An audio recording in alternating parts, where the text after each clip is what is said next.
নমস্কার, আপনারা দেখছেন সবার খবর। আপনাদের সঙ্গে আমি রাখি। বিস্তারিত খবরে যাওয়ার আগে দেখে নেব সংবাদ শিরোনাম। তৃণমূল নেতার দখলে থাকা মন্দিরের জায়গা পুনরুদ্ধারের দাবি, গ্রামবাসীদের দাবিকে ঘিরে উত্তেজনা ইংরেজবাজারের 52 বিঘায়। বৈশাখের বৃষ্টিতে পুরাতন মালদায় ধান চাষের ব্যাপক ক্ষতি, ধানের জমি জলের তলায় চলে যাওয়ায় মাথায় হাত চাষিদের।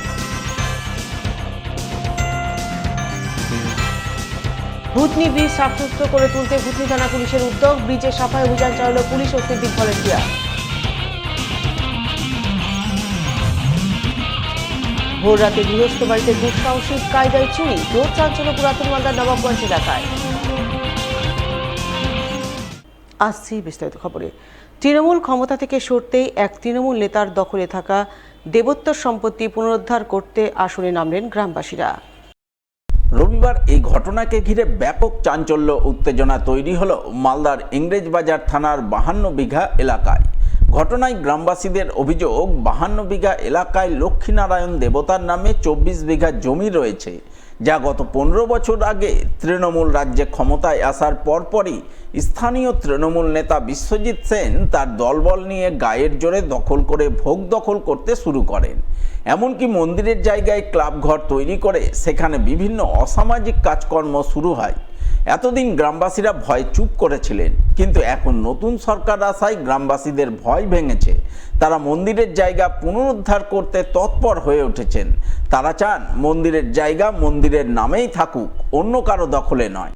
এখানে অভিযোগটা হচ্ছে এখানে রাত্রির বেলায় জুয়া খেলা হয়, মদ মাংস সব কিছু, মানে নারীরা রাত্রির বেলায় যেতে পারে না, এরকম অবস্থা করে দেয়। নারীরা যেতে পারে না এরকম করে, মানে দেবত্ব লক্ষ্মীনারায়ণজির নামে মাটিটা আছে। ওরা আজ 15 বছর ধরে মানে ওরা আত্মসাৎ করছে। এই পুকুরগুলো আছে, পুকুরগুলো মুসলিমকে দিয়ে চাষ করাচ্ছে। শাসক দলের ক্ষমতায় ছিল বলে কি দখলে ছিল? হ্যাঁ, দখল ছিল। তার আগে ছিল না, এর আগে সিপিএম কংগ্রেস জিতেছে, তাও এগুলো মাটির উপরে কোনো কিছু করেনি। কিন্তু এই শাসক দল এসে মানে এরকম অত্যাচার করতে লেগেছে। এখন আপনারা কি চাইছেন? এখন আমরা চাইছি যে দেবত্ব সম্পত্তি দেবত্বরই থাকুক, কোনো পার্টির ঝান্ডা এখানে থাকবে না, না বিজেপি, না কংগ্রেস, না সিপিএম, না টিএমসি। আমাদের অভিযোগ এই যে আপনি এই জায়গাটা দেখছেন, এটা হচ্ছে আমাদের শ্রী শ্রী লক্ষ্মীনারায়ণ জায়গা। এটা প্রায় 10-15 বছর ধরে টিএমসি লোকজন দখল করে রেখেছিল। আজকে সরকার চেঞ্জ হয়েছে বলে গ্রামবাসীরা এক জায়গায় হয়ে সবাই মিলে জায়গাটা পুনরায় উদ্ধার করতে এসছে। তো সেই জন্য ওরা বিশাল পুলিশ বাহিনী এসছে। পুলিশ বাহিনীর সাথে এখন আমি কথা বললাম, আর আশি স্যার আমাকে আশ্বাস দিল যে যা আছে আইনের মাধ্যমে হবে, আপনারা আইন হাতে তুলবেন না। কতটা জায়গা কতদিন ধরে দখল করে আছে? এই আপনার 24 বিঘা জায়গা আছে, প্রায় ধরেন 10-15 বছর ধরে দখল করে আছে। যেহেতু সরকার ওদের ছিল, কাল সরকার চেঞ্জ হয়েছে বলে গ্রামবাসীরা আজকে একত্রিত হয়ে জায়গাটা পুনরায় নিজের হাতে নিতে এসছে। কারা দখল করেছে এটা? এটা আপনার করেছিল টিএমসি মেম্বার ছিল, বিশ্বজিৎ সেন ছিল, তারক ছিল। আপনারা এখন কি চাইছেন? আমরা গ্রামবাসীরা চাইছে দেবোত্তরের জায়গা আছে, দেবোত্তরের জায়গায় থাকবে, কোনো পার্টি অফিস থাকবে না, কোনো পার্টির হাতে যাবে না। তবে শুধু গ্রামবাসীরাই নয়, একই অভিযোগ করেছেন বিজেপির স্থানীয় গ্রাম পঞ্চায়েত সদস্যার স্বামীও। এই অভিযোগ, এখানে প্রায় 24 বিঘা লক্ষ্মীনারায়ণজিউ নামে সম্পত্তি আছে, যে সম্পত্তি তৎকালীন সরকার টিএমসি সরকারের আন্ডারে যারা ছিল এখানে, তারা এটা জবরদখল করেছিল এবং ভোগ করে খাচ্ছিল। এখন গ্রামের মানুষজন সজাগ হয়েছে, সরকার পরিবর্তন হয়েছে, সবাই জানে যে আমাদের ধর্মের সরকার এসছে, বিজেপি সরকার এসছে, সনাতন ধর্মের সরকার। এরা চাইছে যে এটা পুনরুদ্ধার হোক। লক্ষ্মীনারায়ণ জিউ হিন্দু সনাতনের জমি হিন্দুদের হয়ে থাকুক। কোনো মুসলিম এসে এখানে রাজ করবে, জুয়া খেলবে, তাস খেলবে, তারপরে মেয়েবাজি করবে, মদ খাবে, এগুলো কেউ মেনে নিতে চাইছে না গ্রামবাসী। যার জন্য গ্রামবাসী আজ এই 52 বিঘা গোপালনগর, কার্গিলপাড়া সমস্ত এলাকার মানুষ এখানে জমায়েত হয়েছে এটা পুনরুদ্ধার করার জন্য। এদিকে এই ঘটনাকে কেন্দ্র করে এলাকায় উত্তেজনা তৈরি হয়। খবর পেয়ে ইংরেজবাজার থানার পুলিশ ও কেন্দ্রীয় বাহিনী ঘটনাস্থলে পৌঁছায়। পুলিশ গ্রামবাসীদের আইন নিজের হাতে না তুলে নেওয়ার আবেদন জানিয়ে পরিস্থিতি শান্ত করে বলে জানা গেছে। যদিও সমস্ত অভিযোগ অস্বীকার করেছেন স্থানীয় তৃণমূল নেতা বিশ্বজিৎ সেন। তার দাবি, এই জায়গা মন্দিরের নয়, এক ইটভাটা মালিকের। সেই মালিকের কাছ থেকে তিনি জমি লিজে নিয়ে চাষবাস করছেন। না, এটা ভুল কথা। কোনো 15 বছর ধরে এটা দখল করে না। এটা বিগত 45 বছর ধরে ভাটাওয়ালারই নামে আছে, ভাটাওয়ালাই দখল করে আছে। ভাটাওয়ালার কাছ থেকে আমি কেন লিজ নিয়ে এখানে চাষবাস করছি। আর এখানে আমার একটা ক্লাব করা আছে, ক্লাবে সব আমরা পাড়া ছেলেপেলেরাই থাকি। এগুলো সব ভুল কি করছে এখন, যেহেতু ওরা এরকম সব জায়গায় পার্টি অফিস ভেঙে বেড়াচ্ছে, এটাকে ভাঙতে এসছে ওরা। বলছিলাম জুয়া আসর বসছে বলছে। না, এগুলো সব ভুল কথা। গ্রামের লোককে জিজ্ঞাসা করে, এখানে কোনো নোংরামো হয় না। পুলিশ এসেছিলেন, কি বললো? পুলিশ বলে গেল, ওদেরকে মানা করে গেল, যেহেতু ওরা আজকে মোটামুটি 7 দিন ধরে ভাঙো করছে। জানানো হয়েছিল পুলিশকে, পুলিশ এসেছিল, এসে ওদেরকে মানা করে গেল। আমাদেরকে বললো যে এখন কেন তোমরা চলে যাও ক্লাব থেকে। আমরা এখন চলে যাচ্ছি।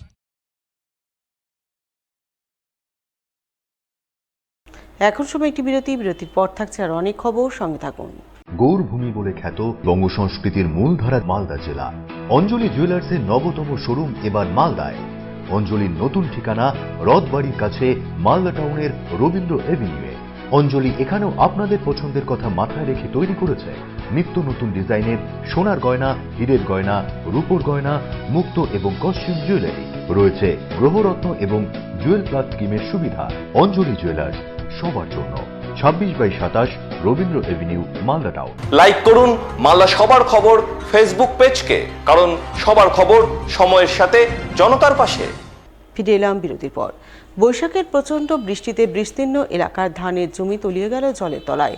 আর এতেই পুরাতন মালদা ব্লকের শাহপুর, যাত্রাডাঙ্গা এবং মুচিয়া অঞ্চলের ধান চাষিদের মাথায় পড়ল হাত। প্রচুর আর্থিক ক্ষতির মুখে পড়লেন তারা। জানা গেছে, পুরাতন মালদা ব্লকের শাহপুর, যাত্রাডাঙ্গা এবং মুচিয়া অঞ্চলের মাঝামাঝি এলাকায় রয়েছে হাজার হাজার বিঘা চাষের জমি।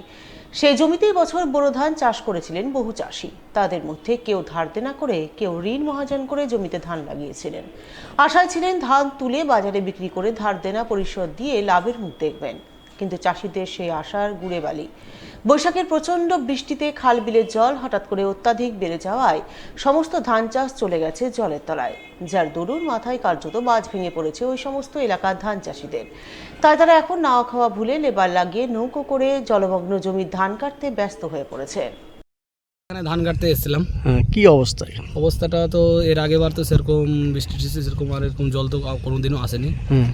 তো এবারকার খুব অবস্থা আমাদের খুব একটু খারাপ আছে, কেননা যে যেরকম করে হোক, যেরকম করে আমরা ধান একটা কোনো রকম করে উঠাইছি। ধানের খুব একটা অবস্থা খুব অনেকটাই খারাপ আছে, কেননা যে সম্পূর্ণ ধান এখন ডুবিয়ে দিয়েছে।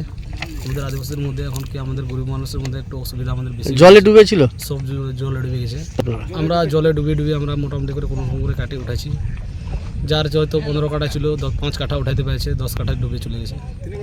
তাহলে চাষিরাও ক্ষতিতে, অনেক আমাদের ক্ষতি হয়েছে। কি করবো? তো ক্ষতিগ্রস্ত চাষিদের বক্তব্য, ভরা বৈশাখে এই ধরনের পরিস্থিতিতে তারা পড়বেন তা কখনোই কল্পনা করতে পারেননি। সমস্ত জমির ধান জলে তলিয়ে গেছে, ধান চাষ সিংহভাগ নষ্ট হয়ে গেছে। বাকি জমির ধান তারা কেটে নিয়ে ঘরে তুলেছেন, কিন্তু জল থেকে তুলে আনা ধানের রং নষ্ট হয়ে গেছে, সঠিক দাম মিলছে না। বর্তমান বাজার দরের চেয়ে অর্ধেক কম দামে বিক্রি করতে বাধ্য হচ্ছে। এই পরিস্থিতিতে তারা প্রচুর আর্থিক ক্ষতির মুখে পড়েছেন। কিভাবে ধার দেনা পরিশোধ দেবেন তা ভেবে কুল পাচ্ছেন না, তাই তারা সরকারি সাহায্য সহযোগিতার জন্য আবেদন জানাচ্ছে। ধানের যে দুর্ঘটনা আমাদের ঘটলো আর কি, এটা অবর্ণনীয়। এটা আমাদের প্রায় 30-40 বছর আগে হয়েছিল, আমরা হয়তো দেখিনি, ঠিক আছে। এবার চাষিদের খুব নাজেহাল অবস্থা। মানে আমাদের এখানে টাঙ্গন নদী বয়ে গেছে, টাঙ্গন নদীর ওপারে কয়েকটা ঘেরা আছে। ঘেরা বলতে ওই একটা ঘেরাতে হয়তো 200, 300, 400 বিঘা করে জমি আছে। তার মধ্যে হয়তো 2%, 3% লোক ধান কাটতে পেরেছে, বাকি একদম জলের তলায় চলে গেছে। কিছু কিছু ধান ছিল শুধু শীষটা জেগেছিল, কোনো রকমে চাষিরা নৌকা নিয়ে গিয়ে লেবার করে হাফ ধান দিয়ে আর কি, অর্ধেক ধান লেবারকে দিয়ে কোনো রকমে কাটিয়েছে। সেটা প্রায় 24% চাষির ক্ষেত্রে, বাকিটা সব ডুবে গেছে আর কি। মানে পরিস্থিতি খুব নাজেহাল, অবর্ণনীয়। চাষিদের মাথায় হাত, কার 10 বিঘা, কার 6 বিঘা, কার 5 বিঘা, কার 4 বিঘা, কার 15 বিঘা, কার যে প্রান্তিক চাষি যারা ছিল আধি করেছিল তাদের প্রায় 3 বিঘা, 4 বিঘা, 5 বিঘা করে সম্পূর্ণ ফসল মাটির নিচে। এই অবস্থায় মানুষ কান্না ছাড়া কিছু করতে পারছে না। হ্যাঁ, এমনকি বাইরেও বেরোতে পারে না। তারা ঋণ নিয়ে ধান করেছে, তারা ঋণটা শোধ করবে কী হবে সেটাও ভেবে কুল পায় না আর কি। ভেজা ধান, ধানের কালার নষ্ট হয়ে গেছে। দাম যেখানে ছিল কুইন্টাল পিছু 2500 টাকা, 2200 টাকা, সেই ধানগুলো 1400, 1500, 1600 টাকা করে পাইকাররা বলছে। হ্যাঁ, পাইকারের এই ধানের কালারটা ডিসকালার হয়ে গেছে আর কি। আমাদের দাবি প্রশাসন এখানে আসুক, তারা তদন্ত করুক, ক্ষতিগ্রস্ত কৃষকদের তারা যেন ন্যায্য যে খরচ এবং তাদের যে উদ্বৃত্ত লাভ হতো সেটা পূর্ণ করে আর কি। সমাজসেবামূলক কাজে ব্রতী হলেন মালদার মানিকচকের ভূতনি থানার ওসি। সমাজসেবার অঙ্গ হিসাবে রবিবার ছুটির দিনে সাফাই অভিযান চালালেন ভূতনি ব্রিজে। উল্লেখ্য, পরিষ্কার পরিচ্ছন্নতার অভাবে প্রায় 2 কিলোমিটার দীর্ঘ ভূতনি ব্রিজের রাস্তার দুধারে দীর্ঘদিন ধরে নোংরা আবর্জনা ভরে গিয়েছিল। আবর্জনার কারণে বন্ধ হয়ে গিয়েছিল ব্রিজের জল নিকাশি ব্যবস্থা। ফলে বৃষ্টি হলেই ব্রিজে জল জমে থাকত। ব্রিজের উপর দিয়ে চলাচল করতে সমস্যায় পড়তেন সাধারণ মানুষ থেকে শুরু করে বিভিন্ন যানবাহন চালকরা। তাই রবিবার আবর্জনায় ভরে থাকা ভূতনি ব্রিজ সাফসুতরো করার উদ্যোগ গ্রহণ করেন ভূতনি থানার ওসি ওয়াং ডেন তামাং। তিনি থানার পুলিশ কর্মী সহ ও সিভিক ভলান্টিয়ারদের নিয়ে এদিন ব্রিজের উপর সাফাই অভিযান চালান। নিজে হাতে কোদাল তুলে নিয়ে ব্রিজের রাস্তার দুধারে জমে থাকা কাদামাটি নোংরা আবর্জনা তুলে ফেলেন। ব্রিজের জল নিকাশি ব্যবস্থা পুনরায় সচল করেন, যা দেখে পুলিশের কাজের প্রশংসায় পঞ্চমুখ হন এলাকার সাধারণ মানুষ। অনেক নোংরা পড়েছিল, আমাদের ভূতনি বড়োবাবু অনেকটা সিভিককে লাগিয়ে অনেক ভালো কাজ করছে। মানে এতটা ভালো কাজ মানে এর আগে জীবনে হতো না। কাদা টাদা অনেক হতো, গাড়ি টাড়িতে মাটি টাটি নিয়ে অনেক প্রচুর নোংরা হয়ে থাকতো। এখন খুব ভালো লাগছে। বর্ষার সময় কি জল জমে থাকে? সব সময় জল জমে থাকতো, পুরো নালীগুলো বন্ধ ছিল। এখন খুব ভালো আছে। আমাদের ভূতনি থানার বড়োবাবুকে ধন্যবাদ দেওয়া যাক এই কাজের জন্য। নিচ্ছে একটি বিরতির সঙ্গে থাকুন, খবর থাকুন। গৌরভূমি বলে খ্যাত বঙ্গ সংস্কৃতির মূলধারা মালদা জেলা। অঞ্জলি জুয়েলার্সের নবতম শোরুম এবার মালদায়। অঞ্জলির নতুন ঠিকানা রথবাড়ির কাছে মালদা টাউনের রবীন্দ্র এভিনিউয়ে। অঞ্জলি এখানেও আপনাদের পছন্দের কথা মাথায় রেখে তৈরি করেছে নিত্য নতুন ডিজাইনের সোনার গয়না, হীরের গয়না, রূপোর গয়না, মুক্ত এবং কস্টিউম জুয়েলারি। রয়েছে গ্রহরত্ন এবং জুয়েল প্লাস স্কিমের সুবিধা। অঞ্জলি জুয়েলার্স, সবার জন্য। 26/27 Rabindra Avenue, Malda town. Click করুন আমাদের ইউটিউব চ্যানেলে এন্ড সাবস্ক্রাইব করুন মালদার সবার খবরকে, কারণ সবার খবর সময়ের সাথে জনতার পাশে। ফিরে এলাম বিরতির পর। ঋণের দায়ে গলায় দড়ি দিয়ে আত্মঘাতী সিভিক ভলেন্টিয়ার রিন্টু আলী অসহায় পরিবারের সঙ্গে দেখা করলেন মালদার মালতীপুরের তৃণমূল বিধায়ক আব্দুর রহিম বক্সী। তিনি অসহায় পরিবারবর্গের সঙ্গে দেখা করে মৃত সিভিক ভলেন্টিয়ারের স্ত্রীর জন্য সরকারি চাকুরির আবেদন জানালেন জেলা পুলিশ প্রশাসনের কাছে। উল্লেখ্য, গত বুধবার সন্ধ্যায় চাঁচলের ভাগভাদো এলাকার সিভিক ভলান্টিয়ার রিন্টু আলী বাড়িতেই গলায় দড়ি দিয়ে আত্মহত্যা করেন। পরিবার সূত্রে জানা যায়, রিন্টু ঋণে জর্জরিত হয়ে পড়েছিল। পরিবারে আর্থিক অভাব অনটন চলছিল। সেই কারণেই তিনি মানসিক অবসাদে গলায় দড়ি দিয়ে আত্মহত্যা করেছেন। এই খবর জানতে পেরে শনিবার বিকালে মৃত সিভিক ভলান্টিয়ারের বাড়ি যান মালতীপুরের বিধায়ক আব্দুর রহিম বক্সী। তিনি অসহায় পরিবারবর্গের সঙ্গে কথা বলেন, তাদের পাশে থাকার আশ্বাস দেন। সেই সঙ্গে মৃতের স্ত্রীর জন্য সরকারি চাকুরির ব্যবস্থা করার আর্জি জানান তিনি। খুব বেদনাদায়ক ঘটনা ঘটেছে দুটো। আমার বিধানসভার মালতীপুর অঞ্চলের দুটোই ঘটনা। ভাগভাতর একজন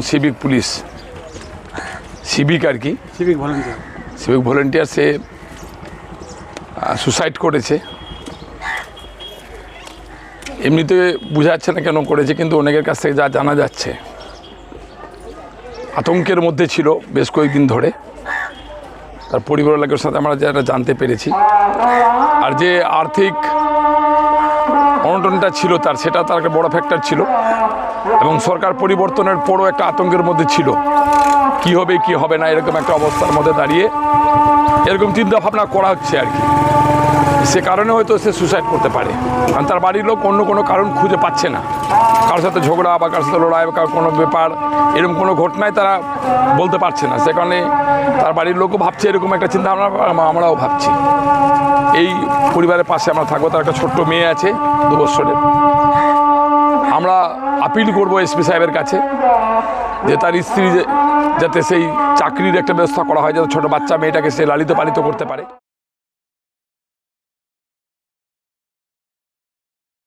ভোররাতে গৃহস্থ বাড়িতে চুরির ঘটনায় জোর চাঞ্চল্য ছড়ালো পুরাতন মালদা পৌরসভার 1 নম্বর ওয়ার্ডের নবাবগঞ্জ এলাকায়। জানা গেছে, ওই এলাকার বাসিন্দা দীনানাথ পালের বাড়িতে রবিবার ভোররাতে চুরির ঘটনা ঘটে। কেউ বা কারা বাড়িতে ঢুকে বাড়িতে রাখা মুদির দোকানের বিভিন্ন সামগ্রী, সোনা চাঁদির অলংকার সহ নগদ বেশ কয়েক হাজার টাকা হাতিয়ে চম্পট দেয় বলে অভিযোগ, যা পরিবারের সদস্যরা রবিবার সকালে ঘুম থেকে উঠে টের পান। তাই তারা সঙ্গে সঙ্গে খবর দেন মালদা থানায়। খবর পেয়ে পুলিশ গিয়ে গোটা ঘটনা খতিয়ে দেখে তদন্ত শুরু করে বলে জানা গেছে।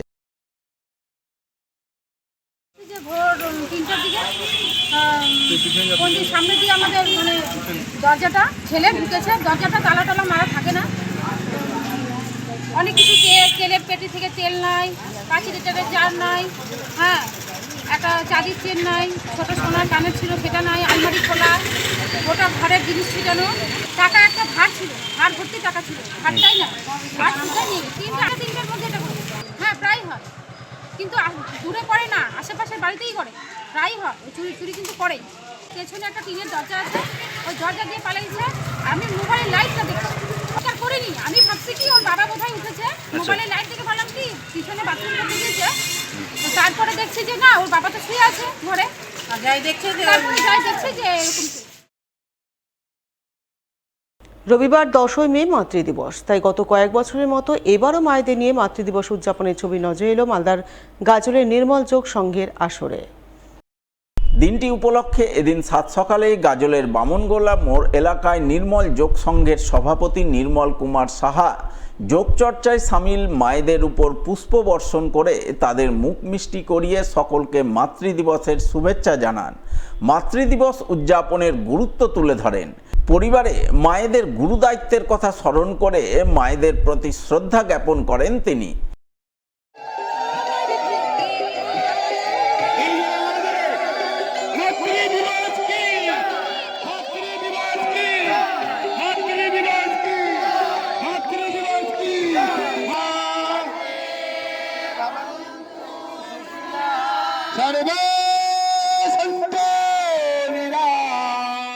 নিচে একটি বিরতির সঙ্গে থাকুন।